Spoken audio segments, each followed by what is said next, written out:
Etihad stadium Manchester City. Welcome to my YouTube channel break it down.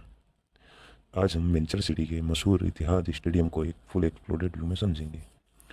हम इसके हर महत्व हिस्से को एक एक करके खोलेंगे और देखेंगे कि इसकी छत, सीटिंग, फुटबॉल पिच, भूमिगत सुविधाएं और नॉर्थ स्टेट का विस्तार किस तरह बनाया गया है। तो चलिए शुरू करते हैं। सबसे पहले हमारे सामने है पूरा इतिहाद स्टेडियम। यह इंग्लैंड के मैनचेस्टर शहर में स्थित है और मैनचेस्टर सिटी फुटबॉल क्लब का घरेलू मैदान है। दिलचस्प बात यह है कि इसे मूल रूप से 2002 के कॉमनवेल्थ गेम्स के लिए एथलेटिक्स स्टेडियम के रूप में बनाया गया था। बाद में इसे फुटबॉल स्टेडियम में बदला गया। इस बदलाव के दौरान एथलेटिक्स ट्रैक हटाया गया और मैदान को लगभग 6 मीटर नीचे किया गया। इससे दर्शकों को सीटों को पिच के ज़्यादा करीब लाया जा सका। अब चलिए इसे एक एक हिस्से को खोल कर देखते हैं। तो शुरू करते हैं स्टेडियम की छत से। चलिए अब जानते हैं इसकी छत के बारे में। इतिहाद स्टेडियम की छत के चारों तरफ कुल 12 बड़े बाहरी मस्तूल लगाए गए हैं। इसमें से सबसे ऊंचे मस्तूल लगभग 70 मीटर तक ऊंचे हैं। छत को सहारा देने के लिए कैटेनरी, फॉरेस्ट और बैकस्टे केबलों की विशेष प्रणाली इस्तेमाल की गई है। फॉरेस्ट केबल छत के मस्तूलों से जोड़ते हैं, जबकि बैकस्टे केबल मस्तूलों को जमीन की तरह स्थिर रखते हैं। छत के ढांचे में राफ्टर और पार्लिन भी शामिल है, यानी यूं मस्तूल और केबल मिलकर छत को संतुलित और मजबूत बनाए रखते हैं। चलिए अब जानते हैं इसकी सीटिंग के बारे में। स्टेडियम के अंदर एक विशाल अंडाकार सीटिंग बाउल बनाया गया है। इसमें दर्शकों के लिए 3 मुख्य स्तर है: ऊपरी, मध्य और निचला स्तर। सबसे निचला स्तर फुटबॉल की पिच के सबसे करीब है। इन सीटिंग स्तरों के लिए मजबूत कंक्रीट का मुख्य संरचनात्मक बाउल मौजूद है।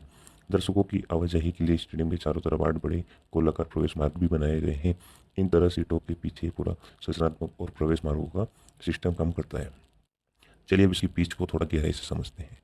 इतिहाद स्टेडियम की पिच लगभग 105 मीटर लंबी और 68 मीटर चौड़ी है। ऊपर प्राकृतिक घास है, जिसे कृत्रिम रेशों से मजबूत किया गया है। इसके नीचे रूट जोन और जल निकासी की परत मौजूद है, जो अतिरिक्त पानी को बाहर निकालने में मदद करती है। पिच के नीचे ताप व्यवस्था भी मौजूद है, जो घास के लिए बेहतर परिस्थिति बनाए रखने में मदद करती है। और इन जल परतों के नीचे मजबूत आधार संरचना मौजूद है, यानी पिच के नीचे भी एक पूरा तकनीकी सिस्टम लगातार काम करता है। लेकिन स्टेडियम के अंदर सिर्फ सीटें और पिच नहीं है। अब इसे नीचे से खोल कर देखते हैं। यह खिलाड़ियों और मैच अधिकारियों के लिए अलग सुविधाएं मौजूद हैं।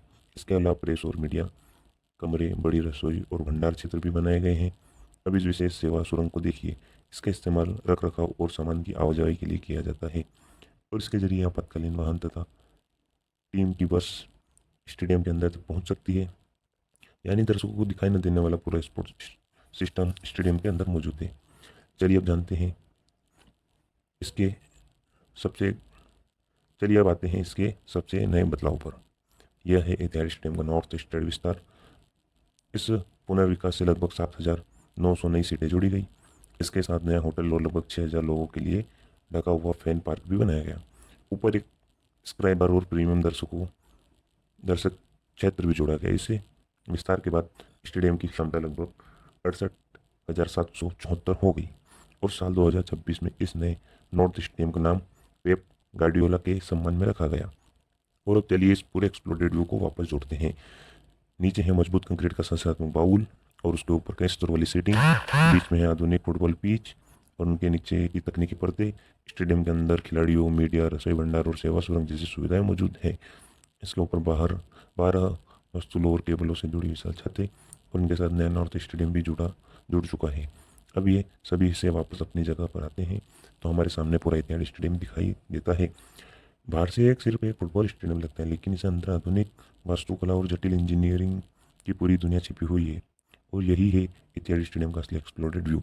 अगर आपको ऐसी ही इंजीनियरिंग और एक्सप्लोडेड व्यू वाली जानकारी पसंद आती है, तो वीडियो को लाइक करें, और ऐसे ही जानकारी वीडियो के लिए हमारे चैनल ब्रेक इट डाउन को सब्सक्राइब करें। Thanks for watching. मिलते हैं अगली वीडियो में एक और शानदार एक्सप्लोडेड व्यू के साथ।